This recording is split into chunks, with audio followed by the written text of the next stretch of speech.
Shalom saudara-saudara yang terberkati dan dikasihi Tuhan. Semoga kita semua senantiasa berjalan di dalam hubungan yang akrab dengan Tuhan setiap hari di sepanjang hidup kita. Saudaraku, kita akan segera memulai saat teduh malam ini. Mari kita sama-sama berdoa. Allah yang kami sembah di dalam nama Tuhan Yesus Kristus yang penuh kuasa, kami mengucap syukur buat sepanjang hari ini. Apapun yang telah terjadi hari ini, kami mengucap syukur buat setiap berkat dan kebaikan yang kami terima dari-Mu. Malam ini sebelum kami tidur, terlebih dulu kami mau berdoa syafaat bagi saudara-saudara kami untuk kemudian bersaat teduh merenungkan firman-Mu. Bapa, kami berdoa meminta kesembuhan bagi setiap saudara kami yang saat ini sedang sakit. Kiranya Engkau berbelas kasihan dan menyembuhkan setiap penyakit. Kiranya Engkau memberikan pemulihan dan kekuatan yang baru. Dan biarlah nama-Mu saja yang menerima kemuliaan dari setiap mujizat kesembuhan yang terjadi. Terima kasih ya Bapa. Kami juga mendoakan setiap pergumulan saudara-saudara yang kami kasihi, baik itu pergumulan dalam rumah tangga, keluarga, pekerjaan, hutang, pelayanan, dan lain sebagainya. Bapa, Engkau mengetahui persoalan yang dialami setiap orang, dan kami memohon pertolongan-Mu serta tangan-Mu untuk menopang setiap saudara kami. Berikanlah jalan keluar dan berkat-berkat-Mu. Terima kasih ya Bapa. Sekarang kami mau mempersiapkan hati kami dan duduk diam di dalam hadirat-Mu yang kudus. Kami mau mendengarkan firman-Mu yang mengajari dan memberkati kami. Ubahkanlah kami menjadi anak-anak yang sesuai dengan kehendak-Mu dan memuliakan-Mu. Berikanlah kami hati yang bisa mengerti akan firman-Mu yang sebentar lagi kami dengarkan. Terima kasih ya Bapa. Dalam nama Tuhan Yesus Kristus, kami berdoa dan mengucap syukur. Amin. Saudara yang terkasih di dalam Tuhan Yesus, saat kita mengalami kegagalan dan saat kita tidak bisa menggapai sesuatu yang benar-benar kita inginkan, seringkali kita merasa menjadi seorang yang gagal dalam seluruh kehidupan kita. Hal itu bisa menimbulkan perasaan bahwa diri kita tidak berharga lagi atau tidak berguna lagi, sehingga menimbulkan depresi dan tentu saja mempengaruhi seluruh aspek kehidupan kita dan hubungan kita dengan orang-orang lain. Sebuah filosofi dari Jepang, yaitu filosofi Kintsugi, mengajarkan kita bahwa kehancuran kita bukanlah berarti kegagalan kita. Kintsugi sendiri adalah sebuah seni memperbaiki keramik yang pecah dengan menggunakan campuran emas. Untuk mengaplikasikan seni kintsugi pada sepotong keramik yang pecah, dibutuhkan seorang ahli yang sangat sabar, waktu yang lama, dan bahan yang mahal. Namun demikian, hasilnya merupakan karya seni yang luar biasa dan bernilai tinggi. Allah yang kita sembah di dalam nama Tuhan Yesus Kristus adalah seorang ahli kintsugi, karena Dia ahli dalam memperbaiki setiap kita yang rusak dan hancur. Mari kita membaca sebuah ayat Alkitab dalam Matius 12 ayat 20. Buluh yang patah terkulai tidak akan diputuskannya, dan sumbu yang pudar nyalanya tidak akan dipadamkannya sampai Ia menjadikan hukum itu menang.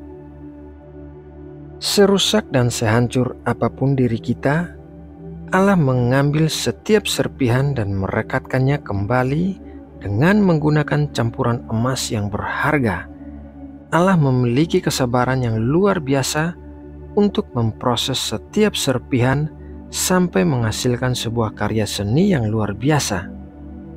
Petrus adalah sebuah contoh tentang proses Allah mengubahkan potongan keramik yang hancur menjadi sesuatu yang jauh lebih bernilai. Pada saat Petrus menyangkal Tuhan Yesus sebanyak 3 kali, ia mengalami kehancuran karena telah mengkhianati Tuhan Yesus. Mari kita baca dalam Lukas 22 ayat 61 sampai 62. Lalu berpalinglah Tuhan memandang Petrus. Maka teringatlah Petrus bahwa Tuhan telah berkata kepadanya, "Sebelum ayam berkokok pada hari ini, engkau telah 3 kali menyangkal aku." Lalu ia pergi keluar dan menangis dengan sedihnya. Banyak orang yang mengalami kegagalan merasa dirinya tidak berharga lagi dan tidak berguna untuk apapun. Tetapi saat Allah bekerja dan menjangkau kita, Ia mampu memproses apa yang kita alami menjadi sesuatu yang jauh lebih indah dan berharga. Seorang Petrus yang telah menyangkal dan mengkhianati Tuhan Yesus merupakan orang yang dipakai Tuhan untuk berkhotbah di hari Pentakosta, dan hasilnya 3.000 orang bertobat. Mari kita baca dalam Kisah Para Rasul 2 ayat 14. Maka bangkitlah Petrus berdiri dengan ke-11 rasul itu, dan dengan suara nyaring ia berkata kepada mereka, "Hai kamu orang Yahudi, dan kamu semua yang tinggal di Yerusalem, ketahuilah dan camkanlah perkataanku ini." Kisah Para Rasul 2 ayat 41. Orang-orang yang menerima perkataannya itu memberi diri dibaptis, dan pada hari itu jumlah mereka bertambah kira-kira 3.000 jiwa.